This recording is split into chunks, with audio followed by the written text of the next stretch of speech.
Welcome inside Appalachia. I'm Mason Adams. This week, we head to the meadows and woods of West Virginia to catch the buzz on beekeeping. Getting into my hives the first time, they always say they can smell fear. No, I was too excited for that.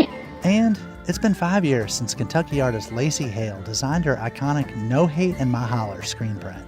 Appalachians are still telling her how much they identify with its message. Having something that they can get behind and say, look, we're not all backward, we're not all the stereotypical, homophobic, racist hillbillies. We also revisit our interview with Trevor Hammons. The young banjo player decided to carry on his family's traditions of storytelling, wild lore, and old-time music. Whenever I picked up the banjo, it's like I flew away with it. And it came so natural to me. I don't like to say it, but I didn't have to try to play it. You'll hear these stories and more this week inside Appalachia. 1, 2, 3, 4. Welcome inside Appalachia. I'm Mason Adams. Today, we begin among the trees, in stands of black locust and tulip poplars, with this report from Folkways reporter Margaret Leaf, who checks in with a community of West Virginia beekeepers. In Summers County, West Virginia, Mark Lilly is inspecting his honeybee hives. He's checking on his swarm's honey production. So this colony is doing really well, building up for the spring. We're probably 3 weeks plus before the flow. The flow Mark is referring to is the honey. Honey from West Virginia is often tree honey. Bees collect nectar from flowering trees such as black locust and tulip poplar. And I think we could probably prove that the Appalachian area provides world-class honey. Mark's in his 60s and grew up in Raleigh County, West Virginia. He's been keeping bees for over 25 years. Recently, there's been an increase in new beekeepers in West Virginia. According to Shanda King, West Virginia's state apiarist, beekeeping is on the rise, as is the number of colonies per beekeeper. Sarah Ann McClanahan of Charleston, West Virginia, is one of them. Getting into my hives the first time, they always say they can smell fear. No, I was too excited for that. Sarah Ann recently took over her aunt's hives. After lifting the top off one of the hives, she pumps a smoker to calm the agitated bees. We are going to force these guys to go down. Sarah Ann's had a lot of help learning to keep bees. She has a coworker who has hives, and he's become her mentor. Mark also had a mentor early on. His grandfather was big into bees. He kept bees and hollowed out logs. He usually used gum trees which decayed from the inside out, making them perfect for honeybee hives. It was a section of a log with a piece of wood or tin on top of it, and comb in there, and he would just take a big aluminum dish pan and a bread knife and cut out the top, which is where the honey was stored. Mark's grandfather kept bees for the honey. It brought the family together when he'd plunk the aluminum pan with honeycomb on the center of the table beside fresh biscuits. But beekeepers in West Virginia today are getting into beekeeping for more than the honey. And Mark should know. As the master beekeeper for the Appalachian Beekeeping Collective, Mark teaches free classes via Zoom to new beekeepers. That includes teaching how beekeepers today keep their swarms. A lot of information out about varroamite, and although that's not going to be our entire class tonight, While Mark absorbed a lot about beekeeping by watching his grandfather, he discovered much of what he learned through his own research and by attending statewide conferences. He's now part of a tight-knit network of beekeepers around West Virginia. And so is Sarah Ann. Through social media, she's connected with beekeepers around the state. Facebook groups have been amazing. I've learned a lot about bees by going to the West Virginia Women Beekeepers Association retreat in July. The retreat Sarah Ann attends each summer is hosted by Phyllis Varian, who founded the Women Beekeepers of West Virginia. Phyllis noticed beekeeping in West Virginia was male-dominated. She started the retreat to give women hands-on experience with bees. She also created a Facebook page that the women use to help with their beekeeping quandaries. Sarah Ann is a big fan of the group. Some people have questions, and I'm just like, oh, wow, that's really cool. Let's see what everybody says. Sarah Ann has bonded with people from all walks of life through beekeeping, and the same is true for Mark in his work with the collective. The beautiful part of the collective is this great cross-section of society, and we've got young teens all the way up to more senior citizens, different ethnic backgrounds. I'd be comfortable in saying at least 50% of the collective members are ladies, and we all can gain something from hearing about other people's successes and their mistakes. We can learn from that too. For both Sarah Ann and Mark, sharing their beekeeping knowledge also means teaching the next generation. Sarah Ann spends time in the bee yard with her 9-year-old son. His favorite part of the process? Enjoying the honey. My son is a peanut butter and honey sandwich eater every day. He eats probably a jar a month, and I can't hardly keep it in stock. And Mark spends evenings working the bees with his kids and grandkids. He hopes they'll share his admiration for the bees and the way they work together. This hive is their community, and they all want to see it prosper. And that's for the community or the hive to be healthy, to produce everything it needs food-wise, protect each other. And I think we could all learn to get along like honeybees. It seems that beekeepers in West Virginia have as much to learn from honeybees as they do each other. For Inside Appalachia, this is Margaret McLeod Leaf in Summers County, West Virginia. To see photos of the colorful hives of West Virginia beekeepers, visit our website, wvpublic.org. And speaking of colorful, a new mural in Pound, Virginia, near the Kentucky border, depicts an old woman smoking a pipe and holding a baby wrapped in a big, bright quilt. The mural honors Nancy Mullen Shores, a beloved local midwife. It's part of a growing body of work by artist Lacy Hale, who's been painting murals and turning out viral images from eastern Kentucky for years, including No Hate In My Holler, a screenprint she designed in 2017 in response to a Nazi rally. But the last 5 years, that image keeps coming back on social media, on billboards. I wanted to talk with Lacy about that. But first, I asked her about that mural of Nancy Mullen Shores. We had several community meetings to see what the projects were going to be about. And this Granny Shores kept coming up, Granny Shores, Granny Shores. When talking about Granny Shores, I found out that she was a midwife in the very early days of Pound who delivered over 1,000 babies. So she was born in 1867 and she passed away in 1945. Her husband was a doctor, and she went apparently to some of his appointments with him, and that's how she kind of got into becoming a midwife. She boasted that she never lost a mother, and she lost very few babies.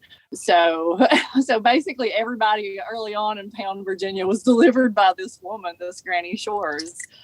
So she literally birthed the town in some ways. Basically, yeah, she's the mother of Pound. Yes. I also forgot to mention that, for the folks that may not click over and see the picture of the mural, that she is smoking a pipe. And she's holding a baby, but apparently she was rarely without her pipe. That is something that, I heard over and over again, that she always had a pipe in her mouth. Yeah, she was quite the woman, apparently. What a woman. What a woman. Yeah, that's right? Incredible. Yeah. This Granny Shores mural, you see her, but then a lot of it's dominated by this very prominent quilt. Can you tell me more about that? Whenever I do a piece of public art, if I'm working with the community, I want the community to be involved. I cut all these 9x9 pieces of polytab, which is basically parachute material. And I broke those down into a 9-square quilt. And we had a community painting day. We had paint markers and paint pens, and we let people from the community come, and they got to sit down and fill out the quilt any way they wanted to. It was kind of like a modern day quilting bee, I guess, because they could sit there with their own little quilt square and decide how they wanted to make it.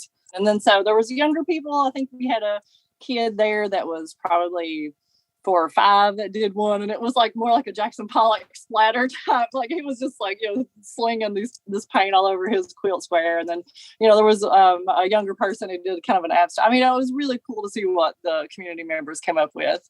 So there, yeah. So some of the quilt squares were more traditional. There was one that had like strawberries drawn and the different squares. There was one that was just very muted tones. Each square had a different color of a muted tone. There was some that were like it was almost like an 80s, like waves of neon, vibrant, like, colors that didn't really stay within the squares. I knew once they were installed on the mural itself and the mural was put up, that all of these pieces, even though they were very different, would make a cohesive quilt. And just like a community, we're all different, and we can work together and make this piece that is vibrant and colorful. I wanted to ask you just real quick about No Hate In My Holler. It's like an evergreen, right? That design is going to be, it's going to be mentioned in the first couple of paragraphs of your obituary, probably. Probably. I mean, I think you will top yourself. I mean, that sounds morbid the way I'm phrasing it. Oh, no. But you and I are at the age where you start to like have things, you start to count, your life starts to be defined a little bit. That's true. Yeah. How did you first come up with that design? So in 2017, I was actually working with the Appalachian Media Institute at Appalachia here in Whitesburg, and we were working with youth, and we got word that a group of neo-Nazis were coming to recruit in Pikeville, which is about an hour from here. And so one of the youths suggested that we have a art and response day, which I thought was awesome, so we decided to do that. And the night beforehand, this phrase just popped into my head, no hate in my holler. And so I do a lot of printmaking. I do a lot of block printing. And so the next day, we had the art and response, and I just sat down and sketched it out and, cut a block and carved it and printed it. And No Hate in My Holler was born, posted it on my Facebook, and it kind of, blew up. So people really took to it and identified with it. And like you said, it's kind of for the last 5 years, it just keeps cycling and growing. And it's not always been for the best reasons. I mean, sometimes when something horrible happens, there's a influx of desire for more of the t-shirts and stuff like that. But, I always donate at least 25% of the proceeds from any of the merch that I sell with No Hate in My Holler to nonprofits working toward equality in the regions. I think it's like the best of art in that it's taken on its own life once you kind of set it free in the world. What stories have people shared with you about it? And what kind of stories have come back and left an impression on you? I've had so many people reach out to me and sorry, I might get a little teary-eyed because it's really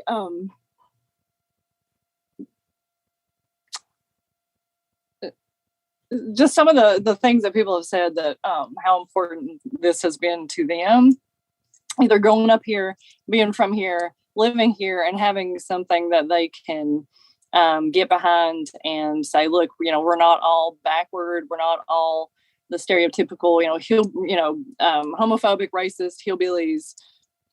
I have a friend who, she messaged me the other day and she was like, as a lesbian who has an African-American daughter, I appreciate this so much. And, that means a lot that I can do something for people around here. That really means a lot.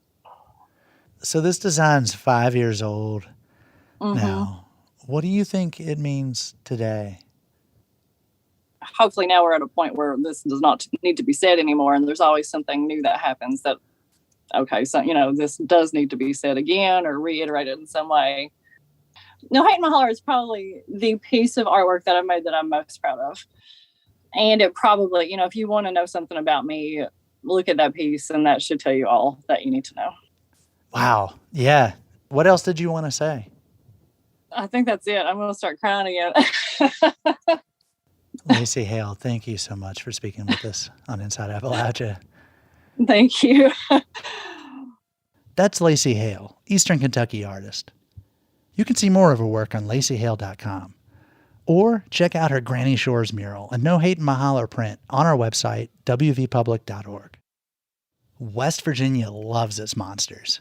At last count, the state is home to more than 20 cryptids, including sheep squatch, the Braxton County monster, and of course, Mothman. People celebrate cryptids through festivals, games, podcasts, even beer. Since 2002, the town of Point Pleasant has held an annual Mothman festival, but it's been canceled the last 2 years because of COVID. So last year, 2 cryptozoology enthusiasts created an alternative event in Morgantown. It's called Cryptid Bash. This year, the Mothman Festival is set to come back, but Cryptid Bash is still going and becoming its own thing. Reporter Chris Schultz spoke with organizer Michael Strayer, who also co-hosts the podcast Moth Boys. So, Michael, why don't you start us off by telling us exactly what Cryptid Bash is? Cryptid Bash is a meeting of people within the cryptozoology community. Around the time last year, Mothman Festival was canceled. So we're like, how can we put on an event for all of our friends that are losing money from the Mothman Festival? A bunch of artists and musicians last year, and everybody just followed. It's just a bunch of people that love cryptozoology, Mothman, Flatwoods Monster. Well, it's all like-minded people just getting together and celebrating cryptozoology. What exactly is cryptozoology, and why do you and your group of fans find it so appealing? There's creatures out there that can't be explained by science, and that's what cryptozoology is. And it just appeals to us because there's more to the world than just us, you know what I mean? And the things that we know about. And it's cool. There's a whole folklore thing behind it. There's just a sense of community too in it that you don't find in a lot of places. So it's a bunch of weirdos getting together and just talking about these cool stories, essentially is what it is. That's why I personally love it. And I think that's why the fans love it too. It's just cool stories to tell. Michael, what brought you into cryptozoology originally? There's a few things, actually. I mean, my mom was really into aliens and UFOs and Bigfoot, Loch Ness Monster, that kind of stuff. Yeah, my mom was into all the weird stuff, ghosts and stuff. And then eventually, my personal interest, I got into the weird stuff by watching the Mothman Prophecies with Richard Gere. I saw that in theaters with my dad. He took me to see that. Mothman was something I'd never heard of, you know. Then that blew my teenage mind, you know. So I was a big fan. West Virginia is pretty well represented on the cryptozoology map. What do you think it is about the state that kind of primes it to be a center of this world? I think the storytelling here is big. The folklore behind it, people telling each other stories, and you know, small towns, especially small towns. It's like a small town thing, passing stories along to each other, hearing stories when you're young. I'm not from here, but you know, I talk to people and I used to hear stories about this and that. And I feel like just West Virginia has the most creatures and the coolest creatures, I think. Mothman, obviously. And then you got the Grafton Monster, Flatwoods Monster. You have a list of all these cool monsters coming from here that people are interested in. And I think it's just the storytelling from here is so rich. And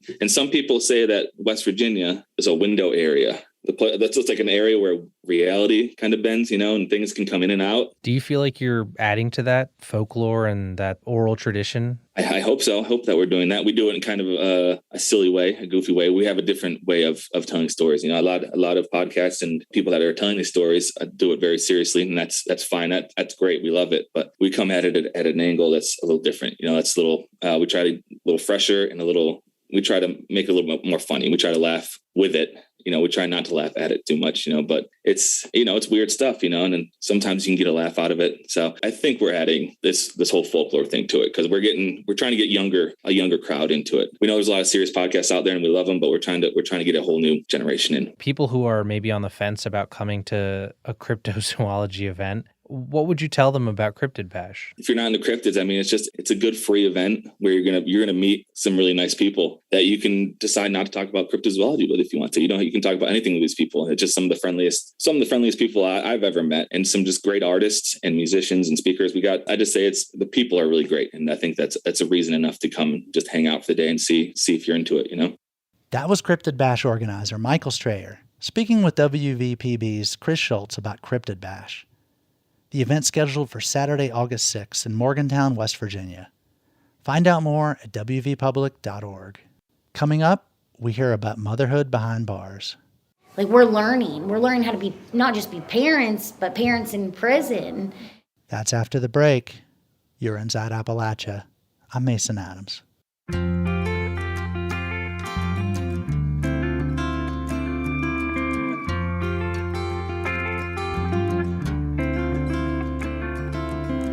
I see the sunrise creeping in Everything changes like the desert wind. Here she comes and then she's gone again. And I'm just a traveler on this earth. Support for Inside Appalachia is provided by Concord University in Athens, West Virginia. With career-focused liberal arts education in more than 80 degrees and programs to pursue various career options, not just a single job. More at concord.edu.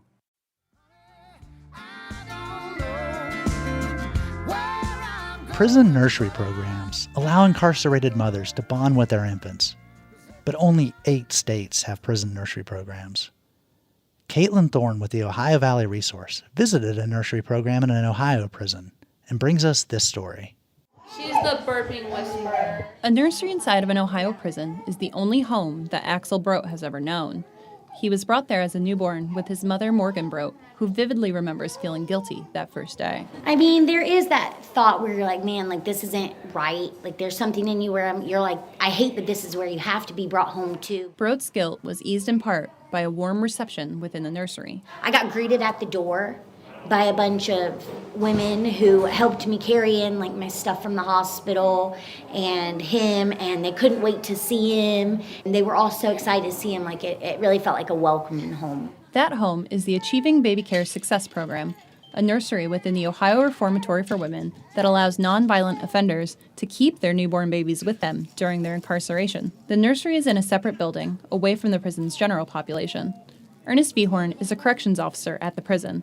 He says he was skeptical of the program at first. I thought that's kind of insane, being inside here with your children. But after working in the nursery program, I've seen the positive, what actually happens with the child and the mother bonding.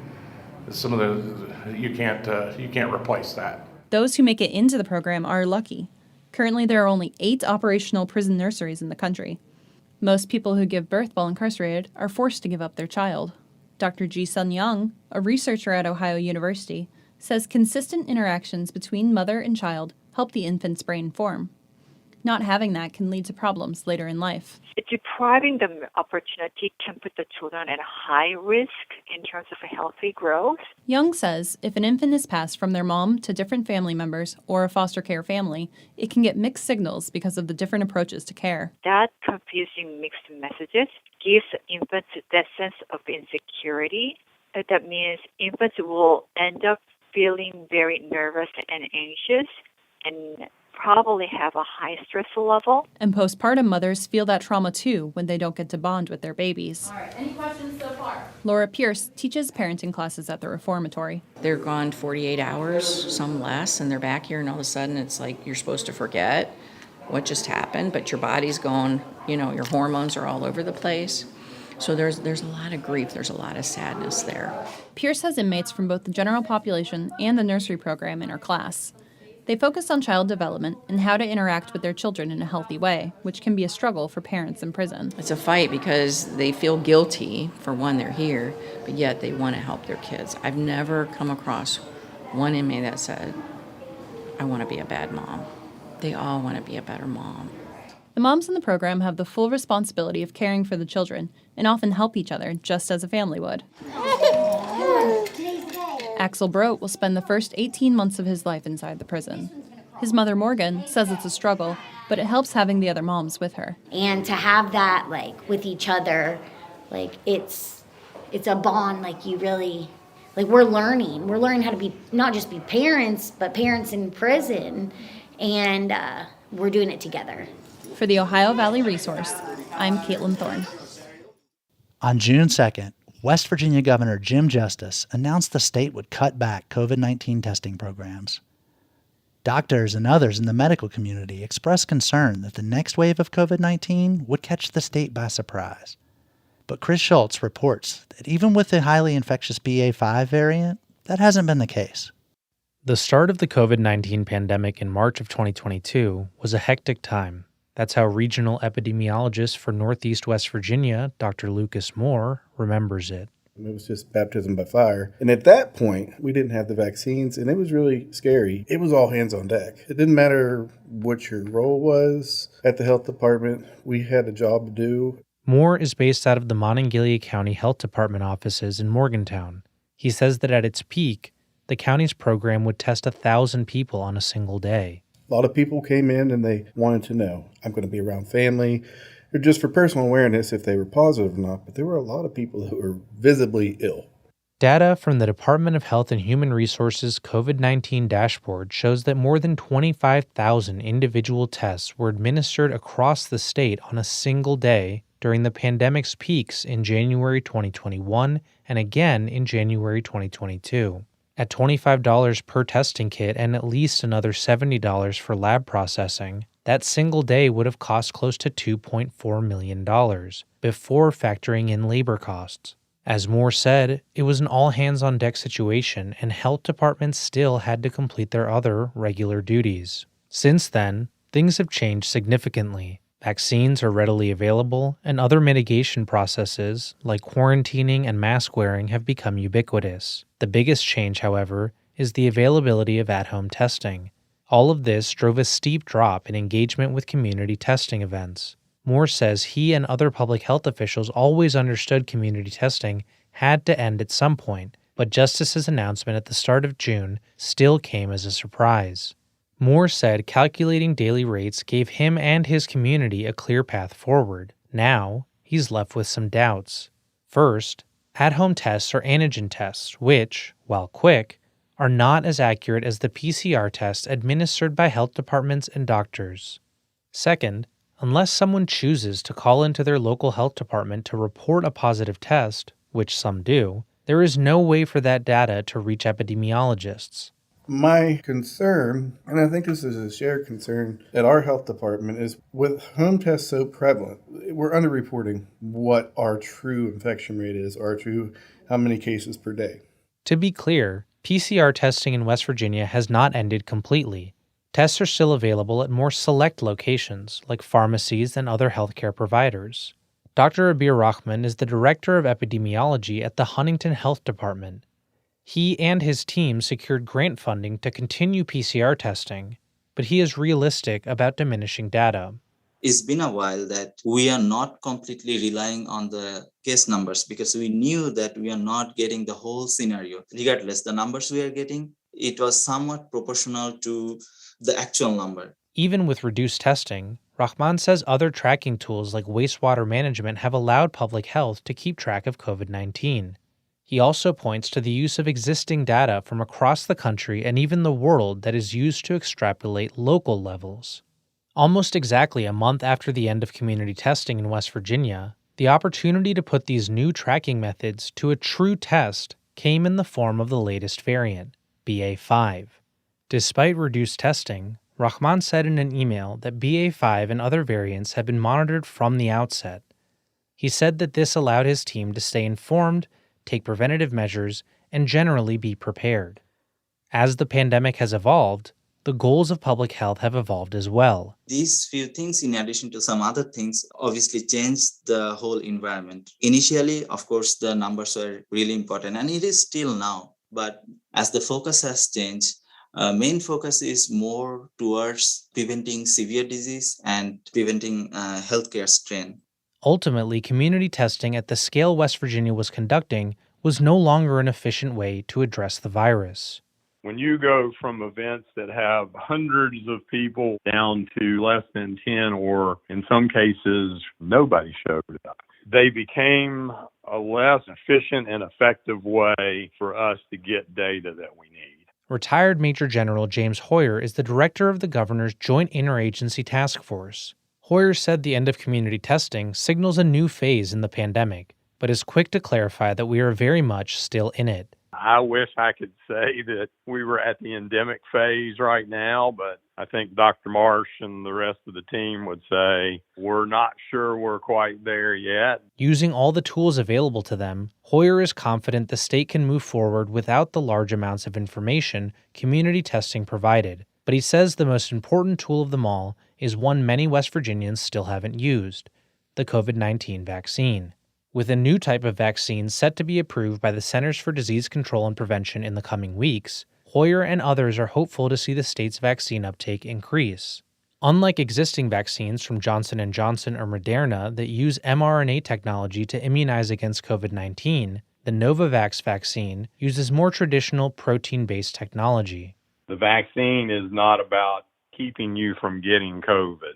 The vaccine is about lessening your possibility of getting seriously ill or dying from COVID. Moore, Rahman, and Hoyer all agree that the pandemic is still not over, but the resources available have made it manageable.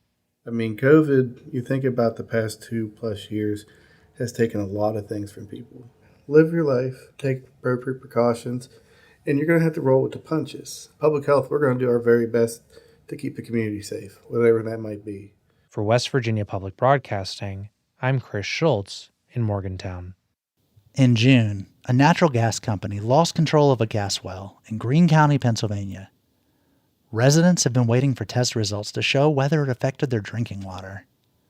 For State Impact Pennsylvania, the Allegheny Front's Reed Frazier reports. James Gillen was at his home in the hamlet of New Freeport when a neighbor came looking for him. He'd come down here because he knows I work for the gas company, and he'd found a geyser in his yard over there. The geyser was 15 feet high, coming out of an abandoned gas well. Gillen is a supervisor in Freeport Township, and he's also a pipeline inspector who works for a contractor of EQT, which is fracking nearby. The neighbor, who also works in the industry, suspected the geyser was due to a drilling accident called a frackout, where liquids used in the fracking process to unlock gas in dense rocks gets into a nearby well. He just asked if I knew anything about what happens when you get a frack out, and I was like, I've never seen one, so we kind of investigated together, and just common knowledge of the industry, I kind of had an idea what it was, and contacted EQT as quick as possible. EQT shut down a nearby fracking operation called the Lumber Well, and then restarted it to see if liquids it was using there were resurfacing at the abandoned well. The results were immediate, Gillen says. You could just hear it roaring through the hole, and then you could see the gas coming out, and then you could see the water. And by the time they got it shut down, it receded to where there was nothing there. The Pennsylvania Department of Environmental Protection says EQT confirmed that fracking liquids used at the lumber well were getting into the abandoned well. Despite this, EQT publicly says it's not sure if the two wells were connected. In any case, residents are calling the event a frackout, which Gillen says affected his neighbor's well water, though his own appears to be fine. Others nearby have reported strange odors in their water and pets refusing to drink it. Elizabeth Pebley lives across a small valley from the lumber pad. Since the frackout, she's noticed a strange odor to her water, which she gives me a sample of. It almost smells like musty or something. Musty, yeah. It's like a musty breath smell or some sort. Pebley hasn't drunk well water since she developed health problems while living near fracking in West Virginia more than a decade ago, but she still cooks and bathes with it. She's upset she read about the frackout on Facebook and that EQT didn't tell her, though state law only requires it notify DEP. If it turns out her water is contaminated, she wants the company to fix it. Some of her neighbors are buying water rather than drink out of their wells. And for the people in New Freeport that was like right there beside the frackout, they should be doing stuff for them right now. They shouldn't be waiting until they get the results back. They know that there's something wrong. EQT says its own sampling has shown, quote, no other areas of concern at this time, but some neighbors have their doubts. Down a forested hillside, Tom Busaletti bushwhacks to an abandoned well in the woods near his home. It's a waist-high metal pipe sticking vertically out of the ground. Busaletti took an EQT surveyor here before the company drilled the lumber pad. His recollection is that back then, the abandoned well had a pool of water in the middle, completely still. Mm-hmm. Now? Yeah. There's gas bubbling out of the ground, percolating through the water. I walked up on it, and as I walked up, I said, well, no change. But then when I looked down in, it's percolating. That, to me, is a change. And so the question is that change caused by the fracking or not? He said a DEP inspector confirmed the gas is methane. The agency says it can't say whether this well was affected by the frackout. but it has issued several violations to EQT, and it says it's still investigating. Reed Frazier, State Impact, Pennsylvania.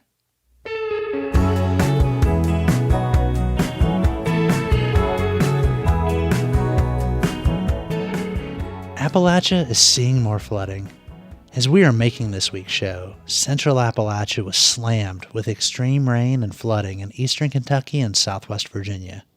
As of today, at least 28 people are dead in Kentucky, and that number may rise. Flooding is a problem throughout West Virginia, too. Randy Yohe spoke with State Senator Stephen Baldwin. West Virginia leads the nation in flooding disasters over the past decade. Is that just because we're the mountain state and valleys come with mountains, or are we lacking in mitigation plans and efforts? Both, I think. It's a result of our topography and geography. Like there are just some things we cannot change about that.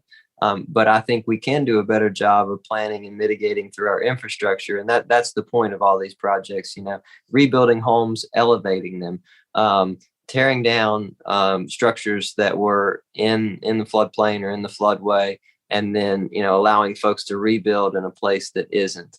Stormwater systems, roadways, culverts, infrastructure, streams, creeks, there's a very long list of infrastructure items we need to do to make sure it doesn't happen as much in the future to the extent we can control it. Well, that leads into the question that we often hear after flash floods and the damage and even deaths that they cause about preventive stream cleaning and mismanaged floodplain construction, what you've just been talking about. But often it seems there's little action. Do we need to legislate a dedicated act, a law that funds those flood mitigation efforts? I was very encouraged to hear Senator Swope, say last time that flood relief and flood mitigation needs to be one of our major infrastructure categories moving forward. I agree with him wholeheartedly, not just generally, but specifically in relation to the ARPA funds that we've received, the American Rescue Plan funds, because this is going to save lives in the future, and it's going to save a significant amount of money because, as you said, we deal with this all the time. And if we do a better job planning on the front end, I think we're better prepared. And the State Resiliency Office is in the midst right now of, finalizing a new flood plan. When the June 2016 flood hit, we had a plan that was sitting on a shelf for years and wasn't being enacted. So I think that's the key. We've got to have a plan, and we've got to have people involved actively in executing that plan. Any key mitigation elements in that plan, current day technologies like the new stream gauges and otherwise that need implementation and action right away? Yeah, well, we've done a little bit. That's a good example, stream gauges. We've done a little bit of work on that over the last couple of years, because what we had before, and if you look at the old plan that was sitting on a shelf, it actually had recommendations about stream gauges. Unfortunately, they weren't realized. So we had stream gauges on rivers, but where we are seeing flooding now are not necessarily along our major rivers, but along our streams and creeks. And so that's where we did not have gauges. So we have added some gauges since the June 2016 flood in the areas that flooded, but we need more badly. That's a good example of a growing edge of infrastructure. Well, you can gauge the challenge on a creek or stream. Gauging is one thing, cleaning it out is another, isn't it? It is. And, that falls to the Conservation Department, which is an important partner in flood mitigation. However, that's one of the first things that people always talk about is dredging. We need to do a better job of dredging. If you look at the data and you look even like back at that previous flood mitigation plan and the plan that they're working on now, I'm not sure that the reality matches what we think it is. I'm not sure that dredging is the silver bullet that we think it is. It's important, but I don't think it's that silver bullet. So the agenda for the Joint Legislative Committee on Flooding includes you presenting an update on work group on ARPA funds for demolition. What's that about? we are hoping to get a pot of money to be able to do flood demolitions that the Commerce Department could not do with the funds they received from the federal government. Basically, they had too many. They didn't have enough money to do everything. So we want to propose to the legislature and the governor that we set aside some money specifically to do that from ARPA funds. How do you think the national rise in climate change impacts West Virginia flooding? Well, I mean, if you look at the data, it shows that we are on the leading edge of this. You know, West Virginia has the highest risk for flooding in the United States moving forward. And I certainly think climate change plays a part in that, and simply because of our experience. I mean, we have seen more storms with a higher intensity, higher volume of rain, for example, you know, getting 9 inches in a couple of hours. So the frequency and intensity of storms has changed. And that has a huge effect on us when you consider our geography and topography. We had obviously the major flood in 2016 that affected a huge portion of the state, but we have had significant flooding events across the state since then. You know, obviously in Huntington, in your area, in southern West Virginia, McDowell County, just a couple of weeks ago. So this is continually happening, and we have got to continue to make it a priority rather than just being reactive. That was West Virginia Senator Stephen Baldwin talking with Randy Yohe about the challenges of flood mitigation.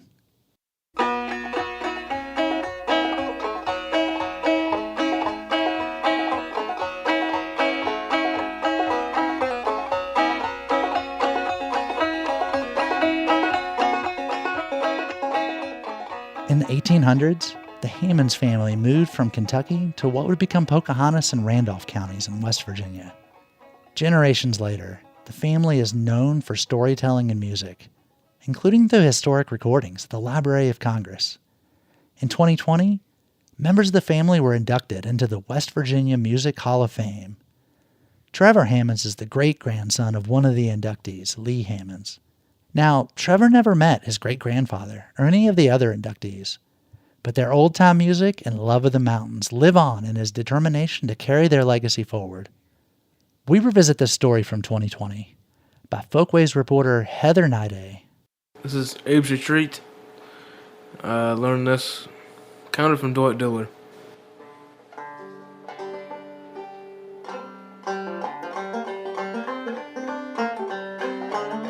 This is Trevor Hammons playing at a local radio station in Pocahontas County, West Virginia, 2 years ago, a few days before his 18th birthday. Trevor is a quiet young man who doesn't go out of his way to draw attention to himself. That is, until he picks up the banjo.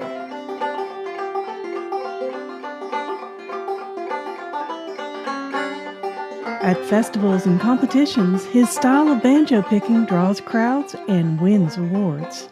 The Vandalia Gathering is an annual festival held in Charleston, West Virginia, devoted to old-time and bluegrass music. At the Vandalia Gathering the past few years, he's been one of the top 5 musicians in the old-time banjo category, an honor usually awarded to older musicians.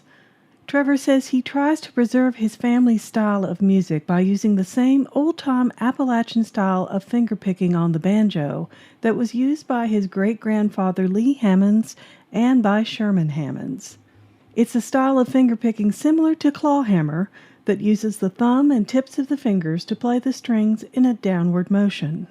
In the 1940s, Earl Scruggs introduced his bluegrass style of playing the banjo that uses picks on the thumb, index, and middle fingers that allow the musician to play the notes much faster.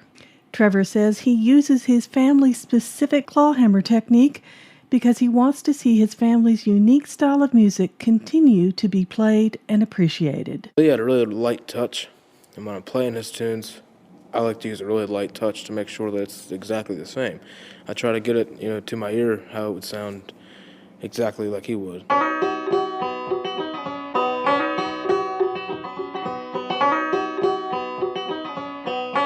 Trevor doesn't know how or if Lee was related to Sherman, but he does know they were good friends. He says Sherman had a very different style of playing. Sherman, he used a really, really firm, just driving hand.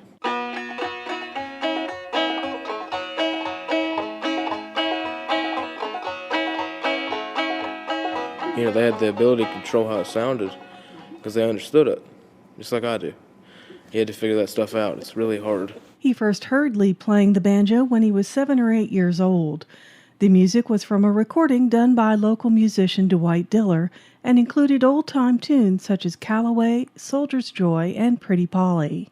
Trevor remembers the effect it had on him. When I heard that, it had this haunting sound to it, and it sounded really old, and it just kind of caught my attention. Trevor was 8 years old when he began taking music lessons. At first, he began learning guitar, but after a few months, he wanted more of a challenge. But after you learn the basics on guitar, you're just keeping time, especially with old time, unless you get into flat picking. But then Trevor saw one of his friends playing a banjo at a local jam session in Marlinton. He remembered those old recordings of his great-grandfather and decided he had to learn the banjo. I loved it, the sound of it. I told my mom that next week before my lesson, I told her I was sick because I didn't want to go.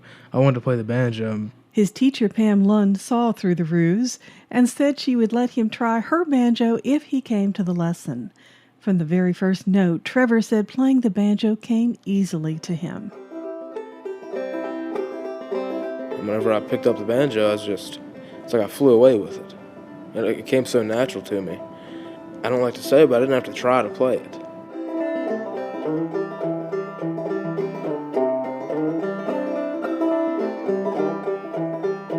His music teacher, Pam, didn't want to be interviewed for this story.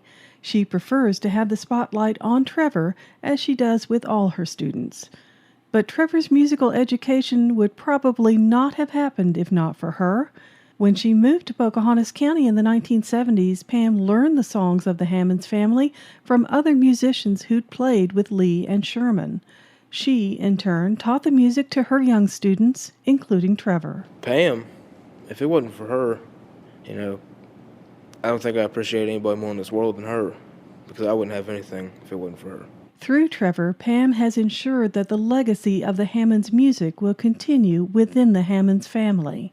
To lose that connection would be a big loss, says Carl Fleischhauer, a folklorist retired from the American Folklife Center at the Library of Congress. He says the Hammons had unique talents. They excelled at their musical craft. It's not exactly that they were different, and what they knew was different from other people. It was that, in a sense, it was more distilled and brought to a finer polish. Why is Rembrandt a better painter than the other painters who were active in Holland at that time? And the answer is, well, he's not different. He was just better than they were. Fleischhauer and fellow folklorist Alan Jabbour made numerous visits in the early 70s to Pocahontas County.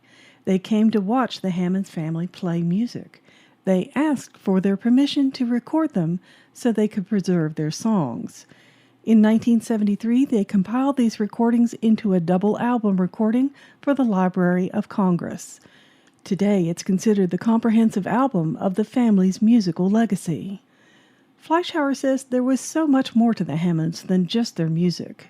Almost every family member had a rich sense of place and past, and a wonderful skill at storytelling. That's why he also recorded interviews with the Hammonds of their stories and riddles and tall tales.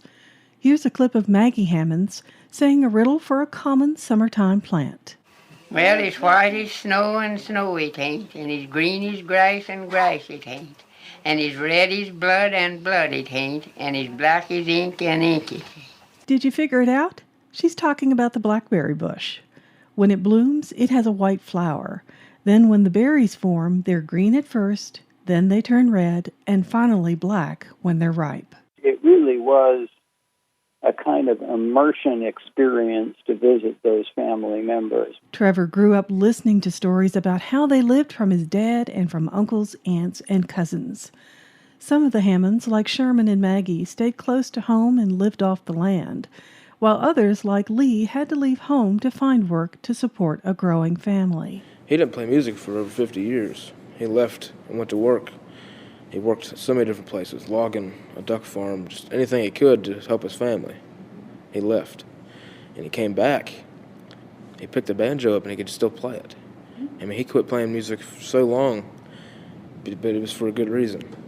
And the other ones, They were like hunter-gatherers, I like to call them. Lived off the land. It's totally different. Trevor says he sees a lot of his great-grandfather's story in his own experience. He, too, is finding a way to continue his music while making a living through labor-intensive work. After Trevor graduated from high school, he attended college but quit when his mother became ill. It would be almost impossible to support himself and help his mother if he only taught and performed music and stayed in Pocahontas County. So instead, he's chosen to work at a lumber mill so he can stay close to his home place. Eventually, he's hoping to take a course in commercial truck driving and to find work that will allow him to stay close to home. In 2019, Trevor taught a week-long course in banjo at the annual Allegheny Echoes Music Workshop Series in Marlinton. Last year was my first year teaching Allegheny Echoes. If there's younger kids in there, an enjoyment I have just watching, especially if they're interested, they really want to actually learn, it's even more special watching them take it in. Trevor is hoping to teach again this year. The camp, originally scheduled for late June, has been postponed until later in the year. In the meantime, Trevor says he hopes to be able to teach banjo to students over the internet to continue to pass on his musical knowledge to more people. He's also excited about playing his family's music at the West Virginia Music Hall of Fame induction ceremony in Charleston. That event, which had been scheduled for April, has now been rescheduled for November 14th. For Inside Appalachia, I'm Heather Nyday in Marlinton, West Virginia.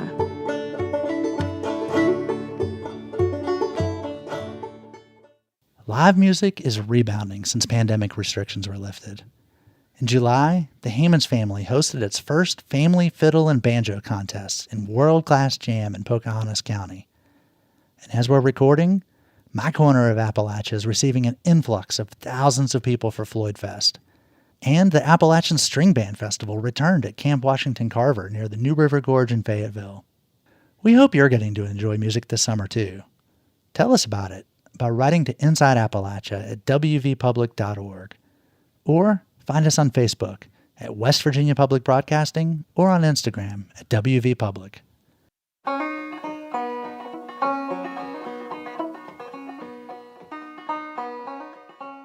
Till next time, thanks for joining us as we journey throughout Appalachia.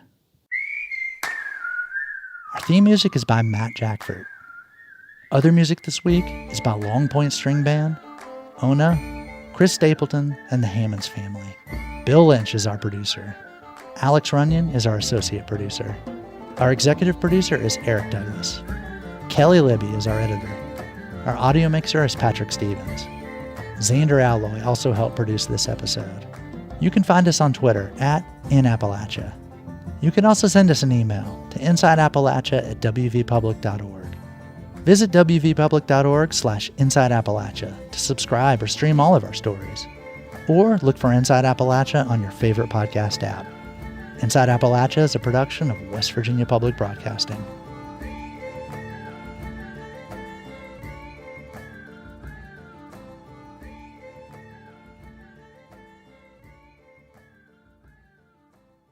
Support for Inside Appalachia is provided by Concord University in Athens, West Virginia, with career-focused liberal arts education in more than 80 degrees and programs to pursue various career options, not just a single job. More at concord.edu.